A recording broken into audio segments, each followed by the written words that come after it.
So I played poker. I was a bartender for a long time, all through college and law school. And after hours, we played poker. And while I can't say I'm great at cards, I'm really good at bluffing.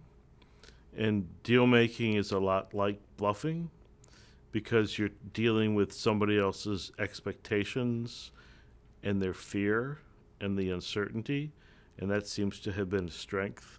So, while I certainly won't claim to be a great deal maker because I've only had a few, being able to portray that I don't care how this comes out is a great strategy when you're doing a deal because it results in the person with whom you're dealing having to deal with uncertainty and stress and not knowing where I'm coming from.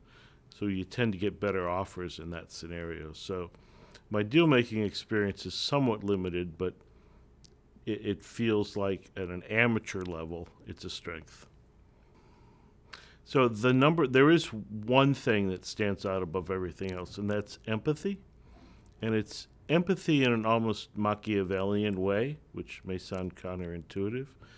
But if you can truly put yourself in the shoes of the other person in a truly empathic fashion and understand what drives and motivates them both personally, professionally, and in the context of that deal, it gives you an enormous advantage because you then know where you can compromise, what things are of value to the person with whom you're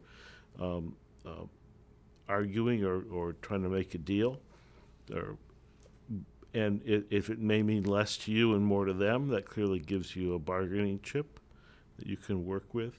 But understanding at a deep level what the other person or organization is trying to accomplish is probably the key to good deal making.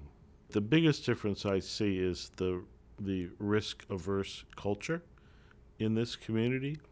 It is very different in California, New York, Boston, Austin, even Raleigh, Durham, where there is an inherent understanding that startups are risky and an actual expectation that, while some may succeed, some may succeed wildly, most will fail.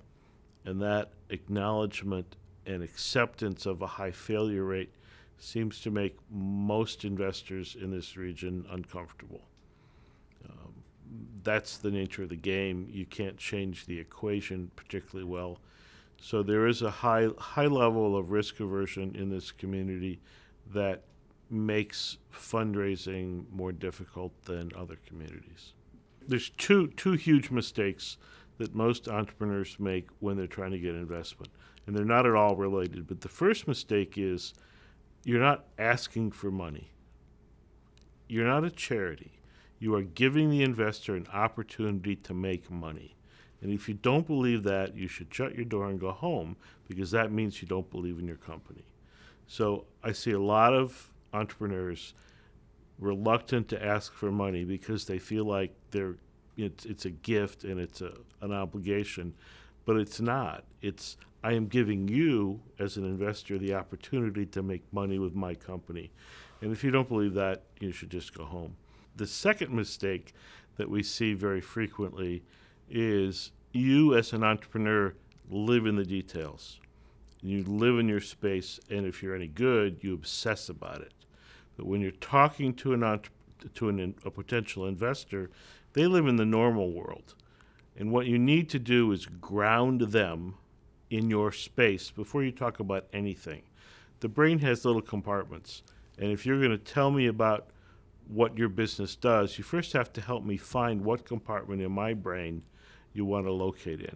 So most entrepreneurs, when doing an investor pitch, start way too low.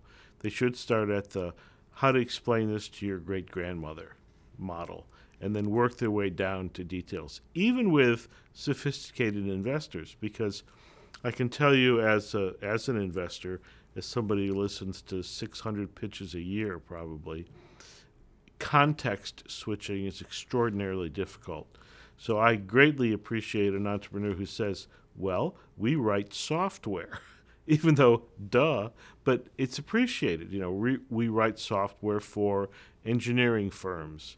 It may seem high level and stupid and redundant, but it's incredibly important to get the right box in the investor's brain so that they can then know how to process everything that comes after.